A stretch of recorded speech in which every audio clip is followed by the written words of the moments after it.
here's another update in our Zen house style. After 3 weeks po since in my last video, ngayon lang po tayo nakapag-upload. Dahil nga on and off ang works dahil sa ulan. So ayan na sila kuya, nasa tuktok ng roof. So bumili kami ng water pump para easy for them to mix the cement for the second floor. Ayan na sila, gimanual. Dahil hindi nila ginagamit yung mixer nila. O ayan, up and down. Ayan kuya. Use the muscles kuya. O, diba? Kasi yung mixer nila nandoon sa kabilang site. So, ayun, mano-mano ang ginawa nila dyan. So, it's 7 workers ang nagtrabaho dyan ngayon. So, they use all the muscles dahil nga manually ang ginagawa nila. So, and then, ngayon ay nagmimix na sila ng semento.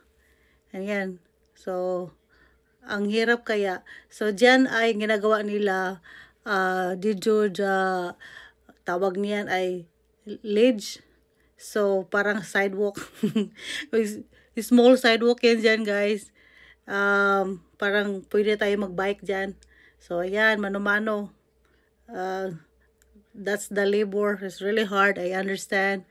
Sorry po sa mga kuya natin dyan. And then, dahil nga very hardworking sila that day. So, we offered a food. So, thank you sa brother ko dyan na siya ang nag-chef cook for 2 days. And sa videographer ko din, thank you sa cousin ko Edwin. Kahit nangangatog yung tuhod mo dyan, umaakit ka pa rin dyan dahil lang sa to take a video. So, thank you very much. So, yan na, tapos na sila. And then, si kuya ay binubuhusan ng tubig for the cement curing na. O, tingnan mo, parang sidewalk. Pwede na tayo dyan magbabike. Diba? So, yan, tapos na sila, guys. Sa all the beams. So, they're waiting for to cure. And as of now, gumagawa sila ng, dyan sa terrace yan sila, half cement blocks, and then half yung steel, tawag niyan ay handrail. So, yan sila gumagawa sa terrace and doon sa second floor, sa rooftop, magawa ng semento doon. So, yan, gumagawa din sila ng ramp para sa up and down sa mga semento, gravel and sand. So, yan na guys, ang view for now. Busy sila. So, yan ang Zen style house. Yung minimalist ba? Simple lang siya. Oo. Busy sila ngayon. So, yan ang ledge niya and edge. Ledge and edge ang ginagawa nila dyan. So, hopefully by next week, ma-deliver na yung trusses and roof dahil nga it's customized dahil very long and we don't want to cut. So, hopefully next week. So, yan ang ginagawa nila guys. A human crane. Tao na crane. O, tingnan mo.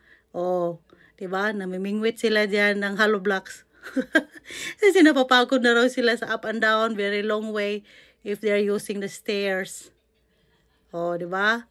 Fishing sila ng hollow blocks. O, easy.